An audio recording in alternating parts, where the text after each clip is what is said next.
Ready, set, go! Yan. Perfect pa sa akin. Okay naman. Gusto ko yung nilagyan nila ng explanation. Oo nga, just in case. Just in case nga naman.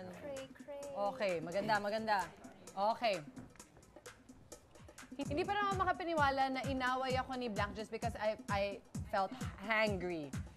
Meron ako isang friend, tapos nag-snap ako sa kanya kasi nung time na gutom din kasi ako.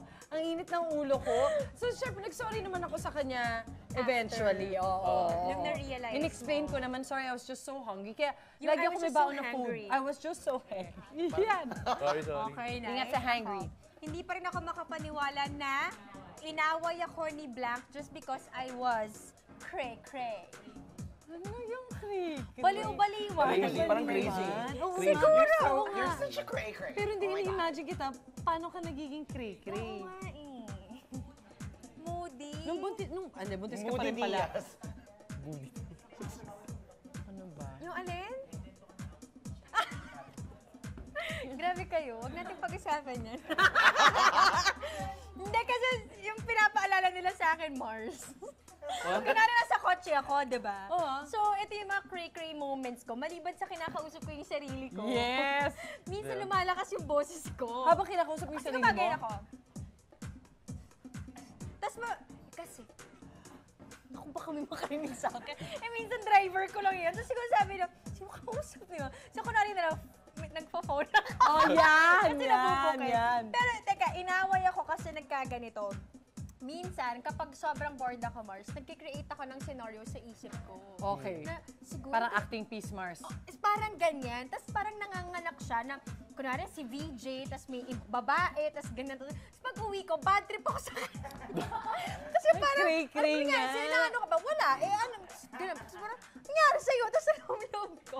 Kasi nga parang, sumama talaga. Na-condition mo na yung Mars, utak saka mo. talaga yung pakiramdam ko, parang patotoo na siya na parang, kapag ginawa na talaga sa akin, sinasabi ko talaga Wala parehas tayo. talaga, nag-create talaga ako. Yun, nakikray-cray moments ka. Tapos parang siyang takang-taka na ng problema mo. Inaano ba kita? Tapos sa loob ko, kung alam mo lang kung anong pinagagagawa mo sa isip ko kanina, maiintindihan mo kung saan ako nanggagaling. Grabe, Yeah. pinagdaanan mo ah. Actually, I relate. Ganun ka rin ba? Yeah. Nag-i-imagine See, din I'm na not nanganganak. Si VJ din.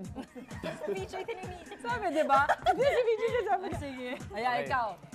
Game. Di pa rin ako makapaniwala na inaway ako ni best friend Okay. just because I felt zero chill. I don't care. Dumedma. Yeah. Dormacare. O, ikaw, Mars. Ay, bet yan ng mga bagets talaga O, yun. diba? Hindi pa rin ako makapaniwala na inaway ako ni Jowa. Just because I was shook. Naaligaga? Parang stand. Na ano, stand. okay.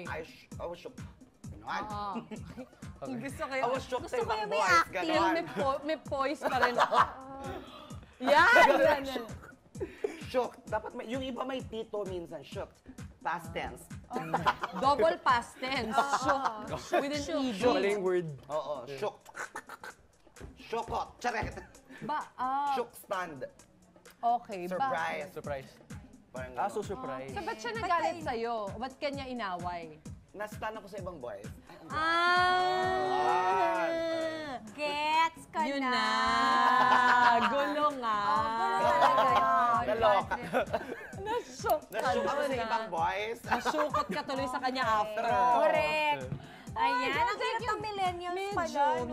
Medyo. Hindi ko nga alam kung tama yung mga paggamit natin. Kaya nga ako rin. Kasi- Hindi ko alam na zero chill. Ayan, zero chill. Nako, hindi pa dyan nagtatapos ang ating vocabulary test. This time, magpapagalingan naman tayo sa hamon ng jargon sa pagbabalik ng